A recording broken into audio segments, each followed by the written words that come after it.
jisim atau jasad yang atau tidak dusun, maka dinamakan jauharul fardi. Itu mana bahan-bahan yang berharga, yang tunggal, yang hanya Allah saja yang mengetahui dan menyusunnya. Kedudukan jisim kita atau badan kita ni Allah dah siapkan. Bila dilahirkan oleh ibu atau dilahirkan oleh wanita yang bersalin itu, dah siap dah. Tak payah nak pasang lagi di mana letak hatinya, di mana letak lemaknya. Dia dah siap dah.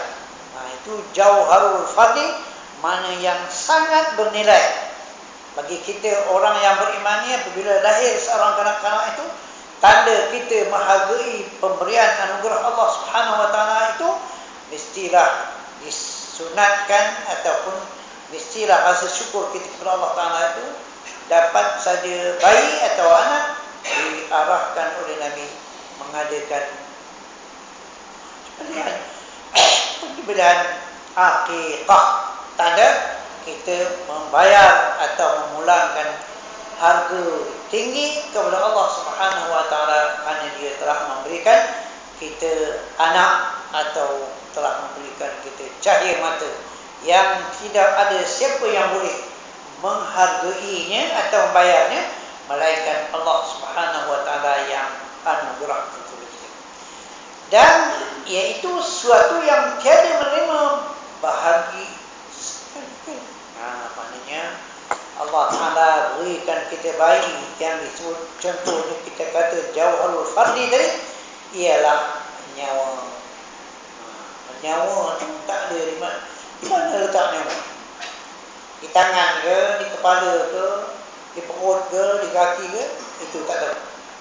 Jadi maknanya Allah Subhanahu Wa Taala yang maha tinggi, yang maha gagah, yang maha alim, Dia telah menciptakan kita manusia ini untuk tengok, perhatikan. Jangan kita rasa diri kita dah jadi macam yang kita ada ni, itu percuma. Mesti Allah suruh kenang balik berapa kita nak bayar harga mata kita, berapa kita nak bayar harga telinga yang boleh dengar. Dan begitulah semua alat-alat yang ada dalam tubuh badan kita ni, kalau kita nak bayar, berapa kita nak bayar? Apa lagi kalau kita sebut nyawa kita. Sedangkan kita tahu nyawa ni Allah yang pegang. Itu disebut oleh Allah di dalam Al-Quran. Wa nafsin wa ma sawwaha. Nyawa itu istilahnya wa nafsin wa ma sawwaha. Dan nyawa itu kami susun. Setiap manusia ada nyawa. Bukan roh. Kalau roh lain, nyawa dia mati, roh tak mati. Itu ada beza. Wa nafsin wa ma sawwaha fa'alhamaha fujuraha wa taqwaha. Allah SWT qad aflaha man zakkaha wa qad khaba man dassaha. Diri kita ni atau nyawa kita ni telah disusun oleh Allah mengikut susunan yang ditetapkannya.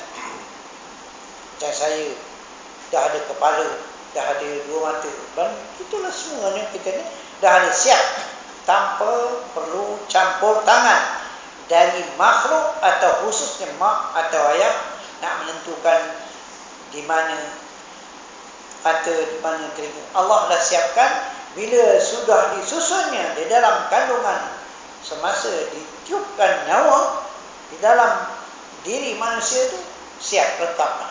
Itu yang tak dapat kita nilai harga itu. Sebab itulah tanda kita bersyukur, hari boleh kita sumbangkan kepada Allah yang fadilat dan kelebihannya balik kepada kita. Kerana Allah tak perlukan sumbangan, tapi kita tanda syukur, kita sumbangkan kepadanya, dan kesyukuran itu dipulangkan oleh Allah kepada kita. Itu yang kita sebut contohnya tadi, Kalau kita yang beriman, yakin dengan sunnah Nabi SAW, maka dia tak ada teragak-agak, tertangguh-tangguh, tunggu-tunggu, mesti dia menyembelih akikah anak yang baru dilahirkan 7 hari. Itu yang disebut, iaitu sesuatu yang tiada menerima bahagi sekali-kali seperti nyawa. Jadi nyawa ni tetap selama Allah izinkan dia duduk dalam tubuh kita ni, tetapi kita tak tahu mana. Sebab itu kita nak kata duduk di kepala ke, atau duduk di kaki ke, duduk di perut. Kadang-kadang kita tengok orang aksiden pecah pun terburai, tak mati. Maknanya itu bukan boleh dipecah belahkan, melainkan kehendak Allah Subhanahu wa taala menentukan.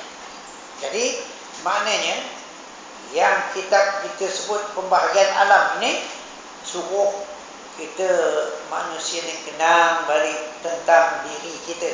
Usahlah kenang diri orang lain. Diri kita saja cukup dah. Wa fi anfusikum afala tubsirun. Di dalam diri kamu itu banyak bukti yang menunjukkan keesaan dan keagungan Allah Taala. Keagungan Allah SWT. Afala tubsirun, kamu tak nampak? Kamu tak sedarkah bahawa Allah Taala telah jadikan kamu dalam tubuh badan kamu itu tanda-tanda kebesaran dan keagungannya? Afala tubsirun.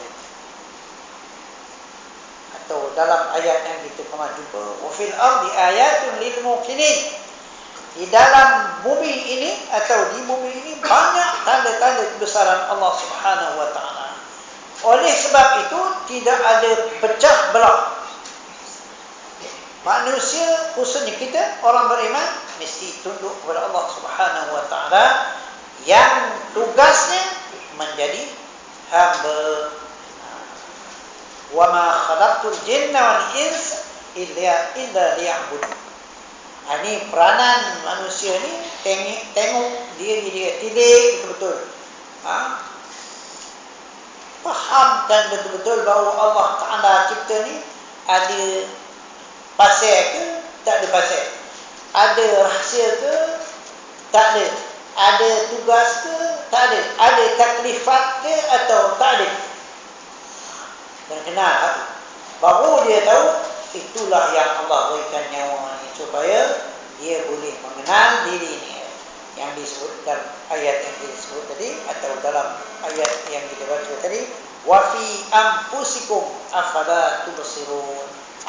Jadi nyawa ni benda yang tak boleh dicerai tanggai kan.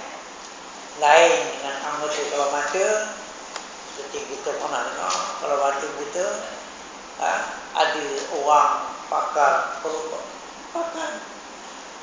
mata, dia boleh ubat, dia boleh tukar mata baru, dia pun tak nampak, tapi boleh dihukum. Tapi kalau nyawa tak ada, sebab itu katanya, iaitu jauhar fardi itu sesuatu yang tidak boleh menerima pecah atau bagi sekali-kali atau seumur hidup, seperti nyawa. Nyawa ni ialah tak boleh dipecah belahkan, kecuali anggota yang disebut sebagai contoh tadi ialah jauhar. Darah, kalau kurang darah, ada ubat kurang darah, tambah darah, boleh masuk darah. Kurang air, boleh tambah air. Kurang lemak, boleh tambah lemak. Tapi kalau nyawa tak ada, tak ada. Jadi sebab itu kita mengaji tauhid ni nak meletakkan bahawa kita ni mesti mengakui bahawa kebesaran dan keagungan Allah Subhanahu wa taala itu sahaja. Tak ada makhluk lain yang campur tangan dalam menguruskan hidup, khususnya nyawa kita. Sebab itu jangan sampai dah habis nyawa baru besok menyesal. Sebelum nyawa habis, kena fikir baik-baik supaya jangan tewas bila sampai di akhirat besok, tidak ada peluang lagi untuk nak memperbaikinya. Tadi mudah-mudahan kita dapat jelas. Kalau yang tak jelas, kita cuba bincang. Silakan kalau ada. So, tak boleh kuat sikit. Hilang.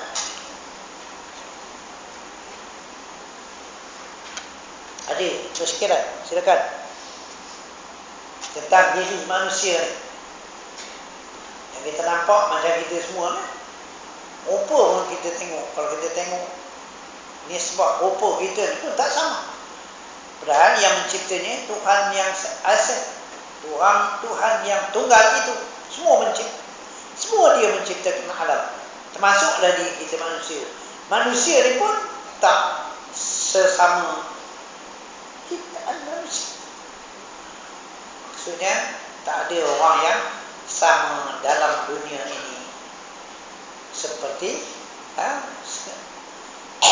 masuklah orang kembar tu. Anak kembar tu pun tak sama. Cuma kita ada rasa ada kesamaan. Tapi hakikatnya tak sama. Ya, ada. Silakan kalau ada.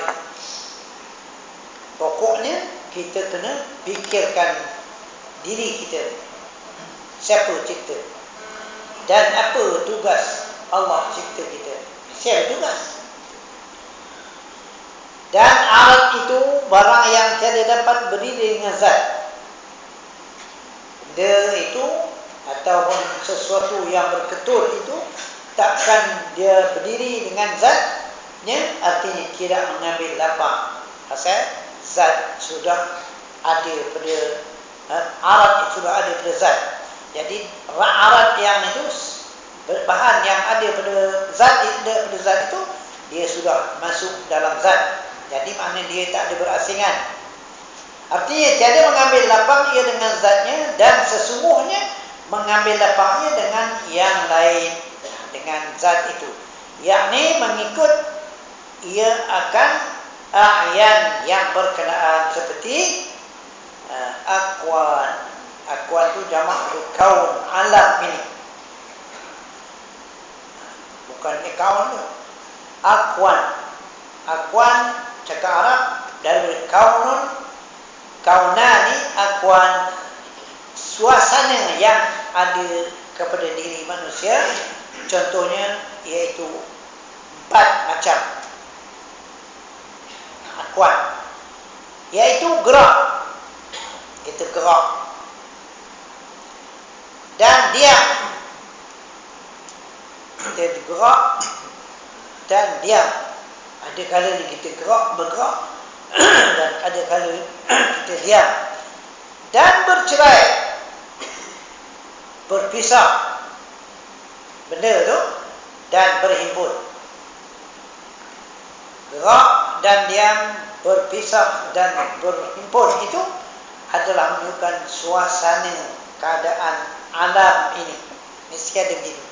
Ada 4 jenis alam atau akwan: gerak dan diam,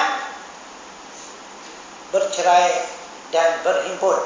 Kalau ada gerak, tak ada diam. Kalau diam, tidak ada gerak. Begitulah bercerai, tak ada berhimpun. Kalau berhimpun, tak ada bercerai. Semuanya bercerai dan berhimpun ini, gerak dan diam ini, adalah menunjukkan itulah kedudukan alam yang dicipta oleh Allah Subhanahu Wa Taala. Yang kalau kita semak, kita perhatikan keadaan kita ni, baru kita tahu kita ni ada pentadbir. Bukan kita tadbir sendiri. Allah yang tadbir. Siapa yang menggerakkan kita? Tentulah Allah. Dan siapa pula yang mendiamkan kita?